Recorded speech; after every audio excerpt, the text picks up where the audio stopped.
la circuncisión como señal de Dios y de su pacto con Abraham. Aquí vemos que primero fue el pacto de fe, es decir, el justo por la fe vivirá. Sí. Primero creyó a Abraham y le fue contado por justicia, y en ese momento Dios le promete que su herencia, su generación se basaría en la fe. Le fue contado por justicia porque le creyó. Esta es el pacto que habría de venir con Cristo. Ahora vamos a leer el pacto de los escogidos, de la elección de Israel. ¿Sí? Ya vimos en domingos anteriores que los primeros 12 versículos de Efesios se enfoca en los judíos, en los que primeramente esperaban al Mesías. Después nos habla acerca de los gentiles. Recordemos que la carta de Efesios lo que está tratando es de demostrarle al pueblo judío que no tiene por qué menospreciar a los gentiles, y al pueblo gentil que no tiene por qué sentirse inferior al pueblo judío, que los dos son un pueblo para Dios. ¿Sí? Dice el capítulo 15 a partir del versículo 1: Después de estas cosas vino la palabra de Jehová a Abraham en visión diciendo: no temas. ¿Te das cuenta cómo siempre el ser humano está luchando con el temor?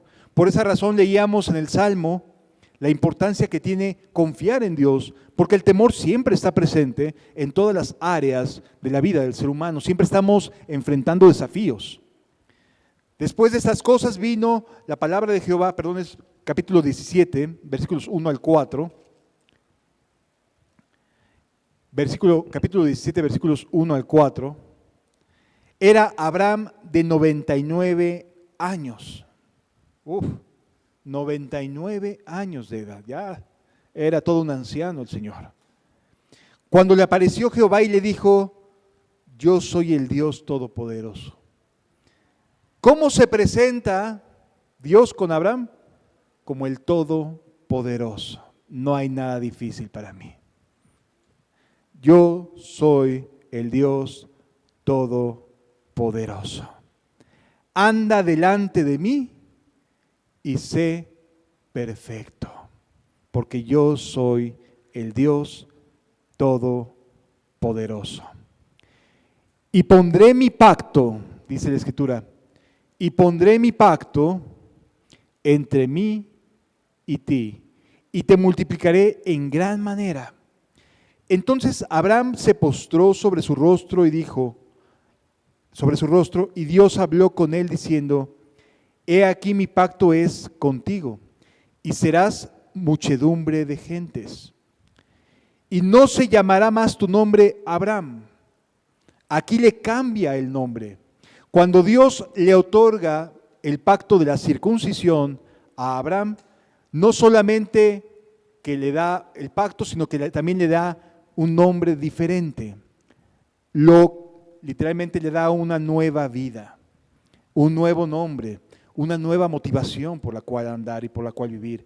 Anda delante de mí, sé perfecto, es algo que motiva, es algo que despierta a aquellos que verdaderamente buscamos el reino de los cielos y su justicia.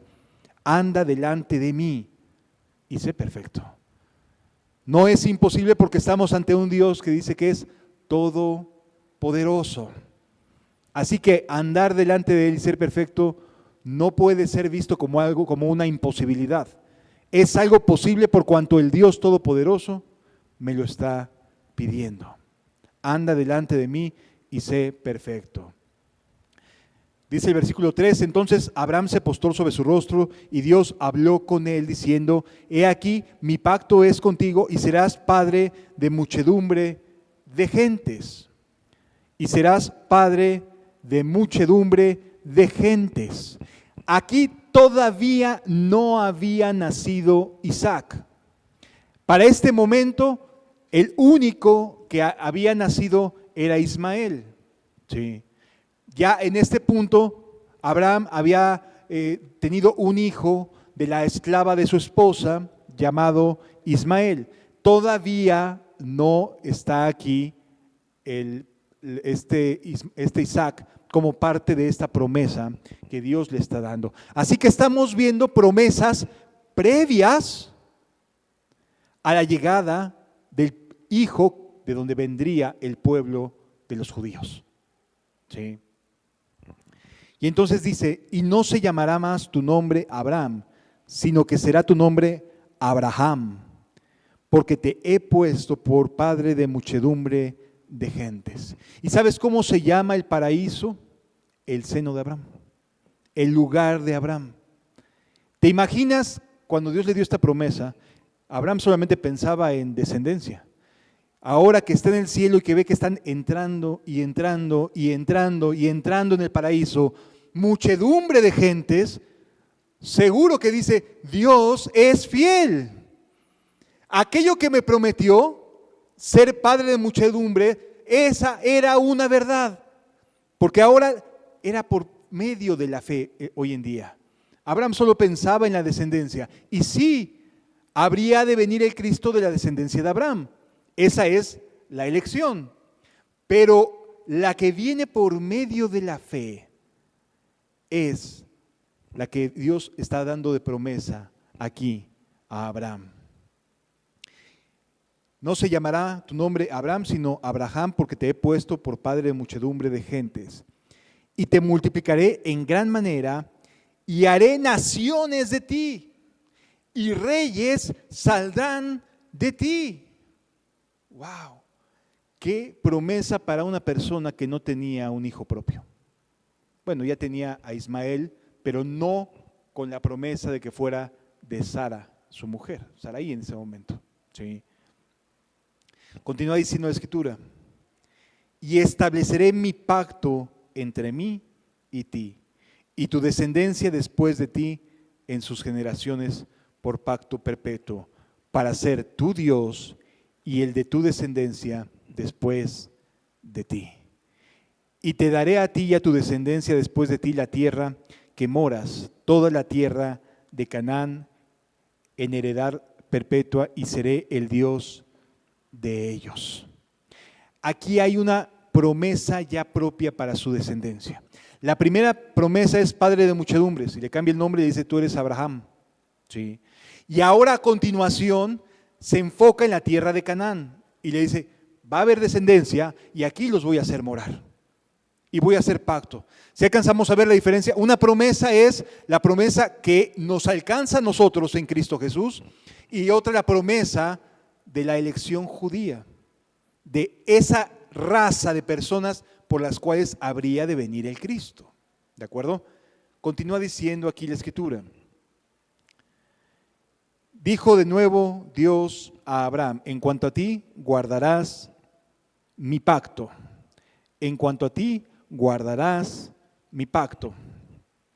Tú y tu descendencia después de ti por tus generaciones. Este es mi pacto que guardaréis entre mí y vosotros y tu descendencia después de ti. Será circuncidado todo varón entre vosotros. Circuncidaréis pues la carne de vuestro prepucio, y será por señal del pacto entre mí y vosotros. Y de edad de 8 años será circuncidado todo varón entre vosotros por vuestras generaciones, el nacido en casa y el comprado por dinero a cualquier extranjero que no fuere de tu linaje. Debe ser circuncidado el nacido de casa y el comprado por tu dinero, y estará mi pacto en vuestra carne por pacto perpetuo. Y el varón incircunciso que no hubiere circuncidado la carne de su prepucio, aquella persona será cortada de su pueblo, ha violado mi pacto. Cualquiera diría, qué radical es esto.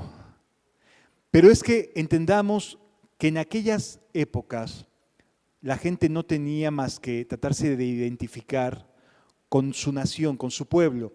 ¿Cómo se le llamaba al que nacía en Samaria? Fulano de tal, samaritano, ¿no? Judas de Iscariote. Es decir, la mayoría de la gente era identificada por su nombre, sí, pero por el lugar de nacimiento, o por su nombre sí, y por el nombre de su padre, hijo de tal, fulano de tal. Esa era la identidad. La identidad en aquella época era bien importante, amados. ¿Sí? Es como el día de hoy, cuando tú sales al extranjero, el pasaporte que te entrega el gobierno de México es tu identificación por todo el mundo. Te identifica como mexicano, con todo lo que conlleva ser mexicano. ¿Sí? Bueno, ellos no tenían pasaportes, no había naciones todavía definidas políticamente como el día de hoy, y entonces lo que hacían era identificarse por el reino, identificarse por el nombre de sus padres, identificarse de distintas maneras para decir, este es mi identidad, yo soy tal o cual cosa. ¿Sí? Por eso cuando pensamos en el siglo I, los judíos también tenían esta identidad. ¿Cuál era su identidad? ¿Su ropa? No, Dios les había dado una identidad muy personal, la circuncisión. La circuncisión era su identidad, era el que los separaba del resto de los pueblos, porque ningún otro pueblo practicaba la circuncisión. El pueblo de Israel era el pueblo que al cual Dios le había dado el pacto de la circuncisión como muestra de separación de todos los pueblos. Por lo tanto, era bien importante para ellos, ¿me entiendes? No era una cuestión meramente física o una cuestión de salud, era una cuestión de identidad.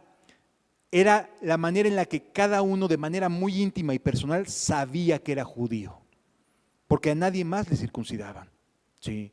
En aquella época no había las modas médicas de, no, pues es que circuncida el bebé desde pequeño o desde que es niño. O sea, todas estas cosas que la medicina ha explicado como saludables para la circuncisión, en aquella época no tenía que ver con una cuestión de salud, tenía que ver con una cuestión de identidad. Este es mío, por cuanto hay la circuncisión en su vida. Este niño está circuncidado y por lo tanto es mío. Era la manera en la cual Dios le decía a su pueblo, son míos. Era la forma en la cual el pueblo se identificaba, no solo por su manera de vestir, no porque usaran las túnicas y las filacterias, o sea, no, tenía que ver con la identidad como pueblo, la circuncisión. Obviamente que era algo muy íntimo, sí, pero era la manera en la cual el judío sabía que era judío.